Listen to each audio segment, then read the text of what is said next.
থলির ভেতর হাত থেকে শাশুড়ি বিড়বিড় করে মালা জপছেন। বউ গটগট গটগট করে হেঁটে গেল। আওয়াজটা বেয়ারা, রোজকার ৮ পৌড়ে নয়, যেন বাড়িতে ফেরিওয়ালা ডেকে শখ করে নতুন কেনা হয়েছে।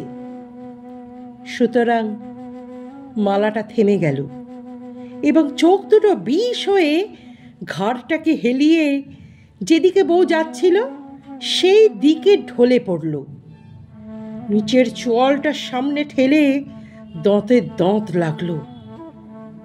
বিলক্ষণ রাগ দেখিয়ে পর মুহূর্তে শাশুড়ির দাঁত, চোখ, ঘাড়, চোয়াল যে যার জায়গায় ফিরে এলো।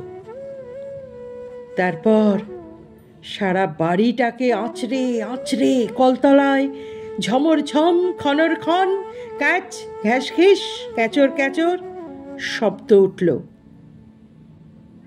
বাসনগুলো তো কোনোদিন এত ঝাঁঝ দেখায় না, বড় তেল হয়েছে।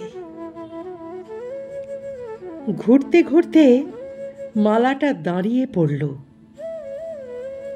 নোড়া দিয়ে মুখ ভেঙে দিতে হয়। মালাটা একবার ঝাঁকুনি খেয়ে আবার চলতে লাগলো। নাকে অস্ফুট শব্দ করে থলির ভেতর 5টা আঙুল হঠাৎ মালাটার গলা টিপে ধরল। মিনসের আক্কেলা বলিহারি কোত্থেকে এক কালো অলক্ষণে পায়ে খুঁড়লা ধিঙ্গি মেয়ে ধরে এনে ছেলেটার গলায় ঝুলিয়ে দিয়ে চলে গেল। কেন? বাংলাদেশে ফর্সা মেয়ে ছিল না? বাপ অবশ্য দিয়েছিল, থুয়েছিল। হ্যাঁ, দিয়েছিল। গলায় রসুরি দিয়ে আদায় করা হয়েছিল না? এবার মালাটাকে দয়া করে ছেড়ে দেওয়া হলো। শাশুড়ির মুখ দেখে মনে হচ্ছিল থলির ভেতর হাত ঢুকিয়ে দিয়ে এই সময় কি যেন তিনি লুকোচ্ছিলেন, একটা জিনিস। কমাস আগে বৌমা মরবার জন্য বিষ খেয়েছিল। ভাসুরপো ডাক্তার না হলে ও বউ এ বংশের গালে ঠিক চুনকালি মাখাতো। কেন? অসুখ করে মরলে কি হয়? ঢঙি আর বলছে কাকে?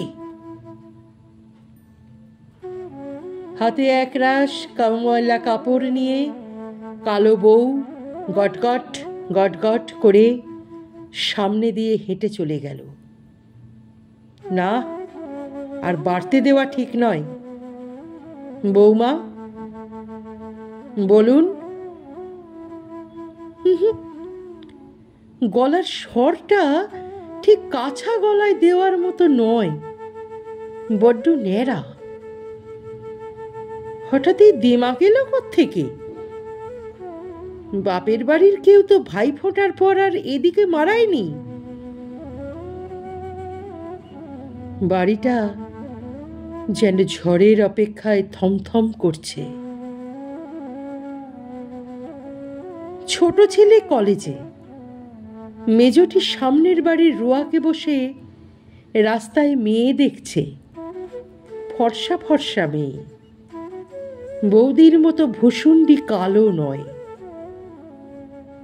বালতি ঠনঠনিয়ে বউ যেন মা কালীর মতো রণরঙ্গিনী বেশে কোমরে আঁচল জড়িয়ে চোখে চোখ রেখে শাশুড়ির সামনে দাঁড়ালো। শাশুড়ির কেমন যেন হঠাৎ গা ছমছম করতে লাগলো। তাড়াতাড়ি থলির মধ্যে হাতটা লুকিয়ে ফেলে চোখ নামিয়ে বললেন, আচ্ছা থাক, এখন যাও। বউ মাথা উঁচু করে গটগট গটগট করে চলে গেল। তারপর একা একা পা ছড়িয়ে বসে মোটা চশমায় কাঁথা সেলাই করতে করতে শাশুড়ি এ ফোঁড় ওফর হয়ে ভাবতে লাগলেন, বউ হঠাৎ কেন বিগড়ে গেল, তার একটা তদন্ত হওয়া দরকার।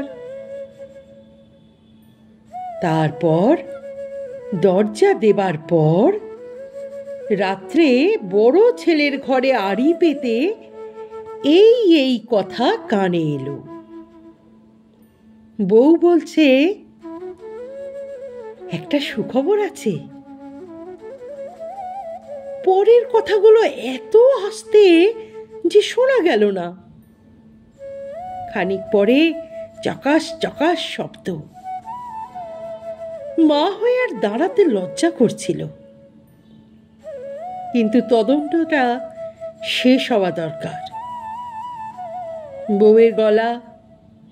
মা কান খাড়া করলেন, বলছে, দেখো ঠিক আমার মতো কালো হবে। এরপর একটা ঠাস করে শব্দ হওয়া উচিত।